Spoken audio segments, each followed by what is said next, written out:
Hi friends, today லஞ்சுக்கு காளான் சிந்தாமணி செய்கிறேன். இன்றைக்கி பௌர்ணமிங்கிறதுனால நான்வெஜ் இல்லை. சிந்தாமணிக்கு தேவையான பொருள் காளான், சின்ன வெங்காயம், வரமிளகாய், கருவேப்பிலை, தேங்காய். இந்த 4 பொருளை வச்சு ஈஸியான ஒரு டிஷ் செய்ய போகிறேன். எண்ணெய் காஞ்ச உடனே கடுகு போட்டாச்சு. கடுகு போட்டோன்னா சின்ன வெங்காயம், வரமிளகாய் எல்லாம் அப்படியே போட்டணும். வெங்காயம் நல்லா பொன்னிறமாக வதங்கணும்.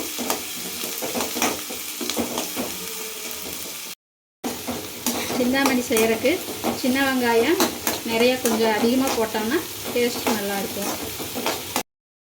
இப்போ வெங்காயம் நல்லா பொன்னிறமாக வணங்கிருச்சு. இந்த அளவுக்கு நல்லா சுண்ட வணங்கணும் வெங்காயம். அதுக்கப்புறம் இப்போ காளானை உள்ளே போட்டுக்கலாம். காளானை போட்டு நல்லா வணக்கிடுங்க. நல்லா தண்ணி காளானில் நல்லா தண்ணி விடும், அந்த அளவுக்கு வணக்கிடணும். காளானை போட்ட உடனே நல்லா வணங்கணும். வணங்கும் போது காளான்லேருந்து தண்ணி விடும். அந்த தண்ணி விட்டதுக்கப்புறம் தான் தண்ணி ஆட் பண்ணணும். இப்போ தேவையான அளவு உப்பு போட்டுக்கோங்க. மஞ்சத்தூள் கொஞ்சம் கலருக்கு சேர்த்துக்குங்க. தண்ணி நல்லா தண்ணி விட்டுருச்சு காளான்லேருந்து. இப்போ அது கூட 1 டம்ளர் தண்ணி ஊற்றினா போதும். காளான் நல்லா தண்ணி விட்டுருச்சு. இப்போ ஒரு டம்ளர் தண்ணிக்கு காளான் முங்குற அளவுக்கு தண்ணி ஊற்றிடுங்க. அவ்வளோதான். நல்லா தண்ணி கொதிக்குது. கொதிக்கும்போது தேங்காய் போட்டுறணும்.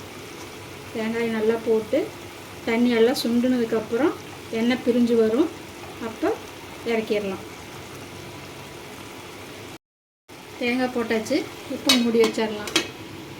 நல்லா வேகணும். மூடி வச்சு ஒரு 12 நிமிஷம் ஆச்சு. இப்போ ஓப்பன் பண்ணி பார்க்கலாம். தண்ணி நல்லா சுண்டிடுச்சு. எண்ணெய் பிரிஞ்சு வந்துடுச்சு பாருங்கள். நல்லா ஃப்ரை ஆயிடுச்சு காளான். இப்போ அடுப்பை ஆஃப் பண்ணிடலாம். எந்த மசாலா ஐட்டமும் இல்லாமல் சிம்பிளான ரெசிபி செஞ்சு பாருங்கள். சூப்பராக இருக்கும். ஒயிட் ரைஸோடு வச்சு சாப்பிட்டா சூப்பராக இருக்கும். அடுப்புலேருந்து இறக்கி வச்சாச்சு. காளான் சிந்தாமணி ரெடி ஆயிடுச்சு. அதோட பெப்பர் ரசம், ஒயிட் ரைஸ் வச்சு சாப்பிட்டிங்கன்னா சூப்பராக இருக்கும். சண்டே இன்றைக்கி ஓவர் ஆயிடுச்சு. எல்லாம் நல்லா திருப்தியாக சாப்பிட்டு ஒரு குட்டி தூக்கம் போட்டு எழுந்திரிங்க. இதே மாதிரி நீங்களும் செஞ்சு பாருங்கள். மறக்காமல் சேனலை சப்ஸ்கிரைப் பண்ணுங்கள். தேங்க்யூ.